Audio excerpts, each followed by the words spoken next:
Assalomu alaykum hurmatli obunachilar, Chorvador YouTube kanalining hurmatli obunachilari. Sizlar bilan mana navbatdagi baqilayotgan Greyford buqalarimizni ko'rib o'tamiz. Bu mollarimiz olinganiga 15-16 oy bo'lib qoldi.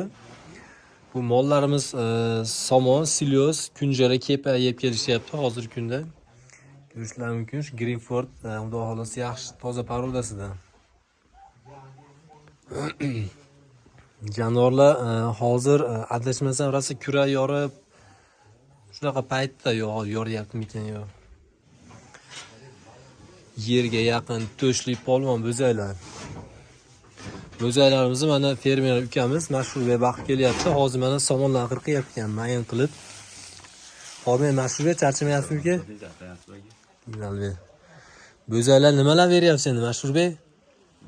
Somon, kepa, kunjara, sho'rxa. Sho'rxa beryapsizlar. Yaxshi sho'rxada o'zi sho'rxa kunjara kepa bo'lib aralashtirilsa o'zi eng zo'ri ham shu o'zi mening fikrim. Chunki ashni yeganman shunaqa tez o'zgaradi-da. Endi hozirgi kunda ular narxi baland. Shu sababli endi ularni oz-ozdan qo'shib silyoz kunjara kepani qo'shib ko'proq qo'shib bergan yaxshi.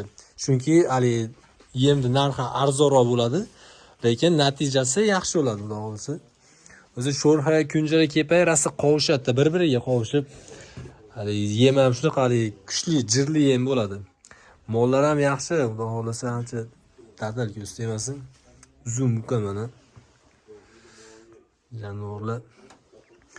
Xudo xolasa bular shu qurbonlikkacha baqamiz deb turibmiz inshaalloh. Mashhurga qurbonlikkacha bular inshaalloh 800 kilo uni bosadigan bo'lib ketadi xudo xolasa. Bundan ham 900 kilo 1 tonna olib ketsin, iloyim. Hozir ham yaxshi ancha keyin bu qolar. Jonivorlar. Bular shu ertalab kech payti yem berasizlar. Suv o'zini berasizlar bo'ldi. Mana oxiri ham ozgina somonlari qolibdi. Endi somonlar yeri hisobiga mollar oshirib qo'yapti, to'g'rimi? Yog'och bo'lib qolyapti. Somonni uyutib beryapsizlarmi yo silyoz aralashtirib? Dimlab qo'yapti. Silyoz o'zini parida yumshab turib. Qancha birar kun turami silyoz bilan birga? Kech payt yem bergandan keyin tayyorlab qo'yamiz. Yana kech payt berib turib, ertaman berib, yana tayyorlab qo'yamiz. Bir mahal oldin uni tayyorlab qo'yasizlar. Kunjara kepayni keyin beryapti, qo'shib berasizlar. Qanchadan kunjara kepay berilyapti ular? Oq baqirda yarimtasida. Endi kiloga qancha bir kilo, 1,5 kilo chiqadimi o yarim pax? Bir mahaliga 1,5 kilo bittasiga. Kepaychi. Kepay ham shunaqa. 5-6 beramiz u. Shuni sarab baqirda. Qaysi mo'mi sariq paqir? Shunda 5-6 marta sepamiz. Shu paqir 2 oyga 5-6 misol 6 ta sepilsa ham bunga bir qancha 2 kilosi ham? Yo'q, 2 kilosi sig'sa u bir kundami, bir mahaliga? Bir mahaliga. Yo'q, 2 kilo sig'maydi ekan. Bunda 1 kilo, 1,5 kilo sig'amikan u.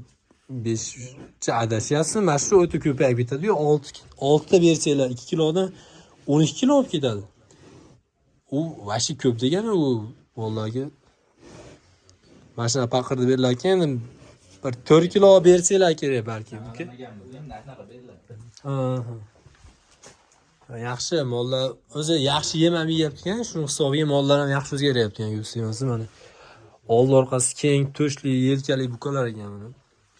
Jonivorlar, xudo xolasa foizni ham yaxshi beradi bunday buqalar. Qorni yo'q, mana ko'ryapsizlar, o'ta qorni tortilgan. Yaxshi buqalar. Alloh barakasini bersin, hammamizga nasib qilsin.